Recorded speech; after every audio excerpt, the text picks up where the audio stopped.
दोस्तों, आपको तो पता ही है कि अप्सराओं और तपस्वियों के बीच विवाद सृष्टि के आरंभ काल से ही चल रहा है। जब भी कोई ऋषि मुनि तप करने को बैठते थे तो अप्सराएं उनके तप को भंग करने के लिए वहां प्रकट हो जाती थी।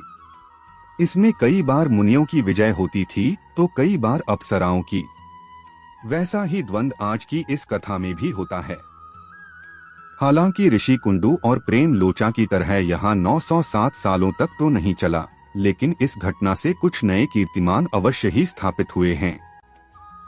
तो चलिए इस घटना पर विस्तार से प्रकाश डालते हैं कि दशकों तक अगर कोई विषय भोग करता है तो उसके क्या दुष्परिणाम हो सकते हैं। नमस्कार दोस्तों, स्वागत है आप सभी का हमारे YouTube में। दोस्तों, प्राचीन समय में चित्ररथ नाम का दिव्य एक वन था।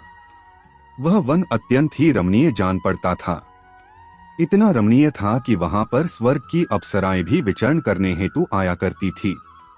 वहां सदैव बसंत का मौसम रहता था, अर्थात उस वन में सदैव नाना प्रकार के पुष्प खिलते थे। उसी वन में महर्षि च्यवन के पुत्र महर्षि मेधावी तप कर रहे थे। वे बड़े ही शिवभक्त थे। संसार से विरक्त दिन रात वे अपने तप में लीन रहते थे। उस समय वे युवावस्था में थे और शरीर से अत्यंत हष्ट पुष्ट जान पड़ते थे। ऊपर से उन्होंने दंड धारण कर रखा था। आप मानो या न मानो, परंतु वे तो साक्षात कामदेव के समान प्रतीत हो रहे थे। एक दिन की बात है। रोज ही की तरह जब मुनि तपस्या में ध्यान लगाए थे, तभी उन पर अचानक मंजू घोषा नामक अप्सरा की दृष्टि पड़ी और उन्हें देखकर वह उन तेजस्वी मुनि पर मोहित हो गई। कुछ ही पलों में वह अत्यंत अधीर हो उठी। उसकी हृदय गति तीव्र तथा सांसें गर्म हो गई। वह स्वयं पर नियंत्रण खोने लगी और इस प्रकार से जब वह पूर्ण रूप से काम पीड़ित हो गई, तब उसने कोई अन्य उपाय न जानकर मुनिवर को अपने प्रेम पाश में बांधने के लिए तरह तरह के प्रयत्न शुरू कर दिए।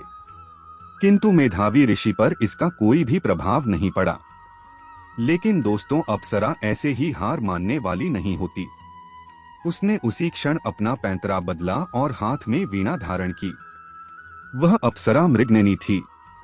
उसकी भौहें धनुष तीर के नोक की समान पतली थी। वह चंद्रमुखी और चंपा के समान वर्ण वाली अप्सरा है। वह मंद मंद मुस्कुराती है। वह गति में मानो हिरणी है। उसके हाव भाव मन में आनंद, उमंग और उत्साह उत्पन्न करते हैं और उसके स्तन मंडल को हिलाते हैं तथा उसने शरीर पर आभूषण एवं नव नवरंग के वस्त्र और चोली पहनी है। उस कामिनी ने हाथ में वीणा ले रखी है। उसके गायन के प्रभाव से सूर्य स्थिर हो जाता है। ऐसी ही वह अप्सरा मधुर स्वर में गाने लगी। उसने ऐसा मधुर स्वर छेड़ा जिससे पत्थर भी पिघल सकते थे। इतना ही नहीं, अपितु अवसर का उचित लाभ उठाते हुए भगवान शिव के घोर विरोधी कामदेव भी वहां उपस्थित हो गए। उन्होंने अप्सरा की भौहों का धनुष बनाया, कटाक्ष से प्रत्यंचा बनाई और उसके नेत्रों से बाण बनाकर अपने शत्रु भक्त को जीतने के लिए तैयार हो गए। तत्पश्चात जैसे ही कामदेव ने मुनिवर पर बाण चलाया तो उनकी समाधि भंग हो गई। समाधि भंग होने से मुनि सहसा हिल उठे और जब उनकी दृष्टि अप्सरा पर पड़ी तो वे उस अप्सरा के सुंदर रूप और उसके कामुक यौवन पर मोहित हो गए। वे सब रहस्य को भूलकर उस अप्सरा के साथ रमण करने लगे। अब उन्हें दिन रात पूजा पाठ तथा मान मर्यादा का कोई भी भान नहीं रहा। काफी समय तक सब कुछ ऐसा ही चलता रहा और मुनि उस अप्सरा के साथ रमण करते रहे। तब बहुत काल बीत जाने के पश्चात एक दिन अप्सरा ने मुनि से कहा कि हे मुनिवर, हे मुनिश्रेष्ठ, आपकी संगति में मुझे बहुत ही आनंद की अनुभूति प्राप्त हुई है। आपकी कृपा से मैंने जी भरकर भोगों का भोग लिया है, किंतु मुझे आपके साथ रहते हुए काफी समय व्यतीत हो चुका है। इसलिए हे महाराज, अब आप मुझे जाने की अनुमति दीजिए। तब अप्सरा की बात सुनकर ऋषि ने कहा कि हे मोहिनी, अभी इतनी जल्दी भी क्या है? तुम सुबह तक तो ठहरो, उसके बाद चली जाना। ऋषि के मुख से ऐसी बात सुनकर अप्सरा उनके पास रुक गई और उनके साथ रमण करने लगी, क्योंकि उसे भय था कि मुनिवर उसके जाने से क्रोधित न हो जाएं और क्रोध में आकर उसे श्राप न दे दे।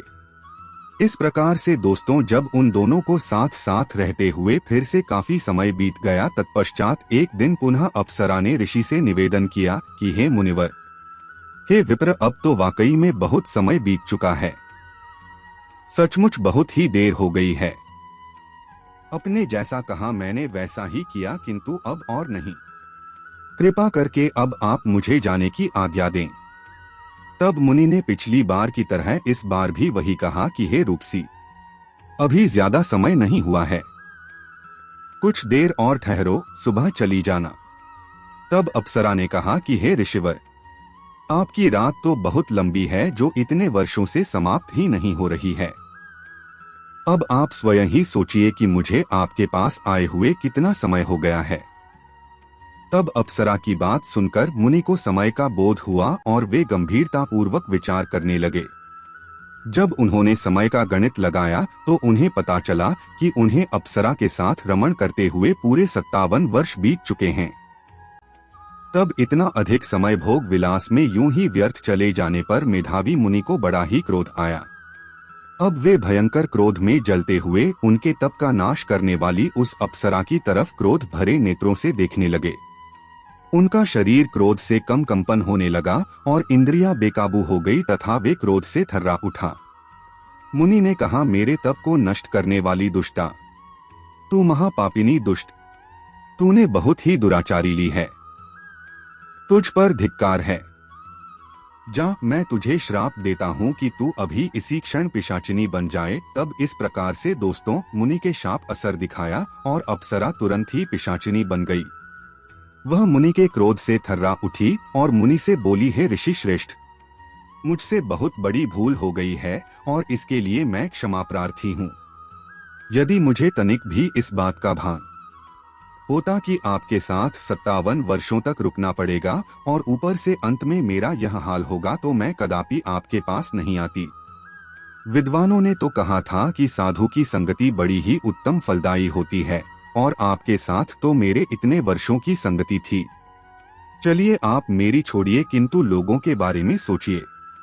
क्या कहेगा यह समाज जब उन्हें पता चलेगा कि एक पुण्य आत्मा के साथ रहने वाली एक अप्सरा पिशाचिनी बन गई। आठ हे मुनि, अब आप क्रोध त्याग कर मुझ पर प्रसन्न हो जाइए और कृपा करके इस शाप से मुक्ति का मार्ग बताइए। तब इस प्रकार से अप्सरा की बात सुनकर मुनि को अपने क्रोध पर अत्यंत ही गिलानी हुई। साथ ही साथ अब उन्हें अपनी अपकीर्ति का भय सताने लगा। फिर मुनि ने कहा कि तूने मेरा बड़ा बुरा किया है, किंतु फिर भी मैं तुझे इस श्राप से मुक्ति का उपाय बतलाता हूँ। चैत्र मास के कृष्ण पक्ष अर्थात होली तथा नवरात्रि के बीच में जो एकादशी आती है उसे पापमोचनी एकादशी कहा जाता है। उस एकादशी का व्रत करने से तुझे पिशाचिनी की देह से मुक्ति मिल जाएगी। और ऐसा कहकर मुनि अपने पिता च्यवन ऋषि के पास चले गए। दरअसल शास्त्रों में च्यवन ऋषि की व्याख्या का विस्तार से वर्णन किया गया है। उन्होंने एक ऐसा च्यवनप्राश बनाया था जिसे खाकर मनुष्य सदा ही जवान रहता था। आठ मित्रों, अब आप अंदाजा लगा सकते हैं कि ऐसे पिता की दृष्टि से बच पाना किसी भी पुत्र के वश की बात नहीं है। मेधावी मुनि को देखते ही वह समझ गए कि यह जरूर कोई न कोई अनुचित कृत करके लौटा है। संभवत इसीलिए इसके मुख पर ऐसी मलिनता दिखाई दे रही है। तब उन्होंने मेधावी से कहा कि पुत्र, तूने ऐसा कौन सा कार्य किया है जिससे कि तेरे सभी तप पर नष्ट हो गए हैं? बता मुझे, तेरा मुख इतना काला कैसे हो गया?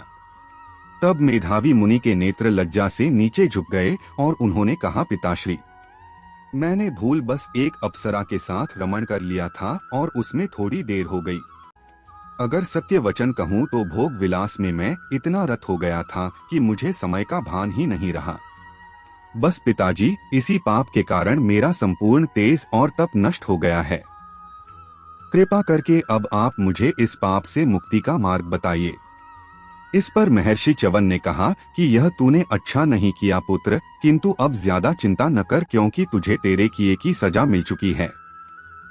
अब तू भी पापमोचनी एकादशी का भक्ति पूर्वक व्रत कर, भगवान श्री हरि नारायण की कृपा से तेरे सारे पाप नष्ट हो जाएंगे। और इस प्रकार से दोस्तों व्रत के प्रभाव से उन दोनों को अपने अपने पापों से छुटकारा मिल गया। वैसे आपकी जानकारी के लिए बता दें कि यह कथा सर्वप्रथम लोमश मुनि ने पृथ्वीपति मांधाता को सुनाई थी। उसके बाद भगवान श्री कृष्ण के मुख से महाराज युधिष्ठिर ने इसका श्रवण किया और आज इसका श्रवण हमारे चैनल के माध्यम से आप लोगों ने किया है। आशा करते हैं कि आपको यह जरूर अच्छी लगी होगी। कैसी लगी वीडियो नीचे कमेंट में बताएं। साथ ही वीडियो को लाइक करके इसे शेयर करें एवं ऐसी ही रोचक जानकारियों, कहानियों और पौराणिक कथाओं के लिए हमारे YouTube चैनल को सब्सक्राइब कर बेल आइकॉन को प्रेस अवश्य कर लीजिएगा। मिलते हैं अगले वीडियो में।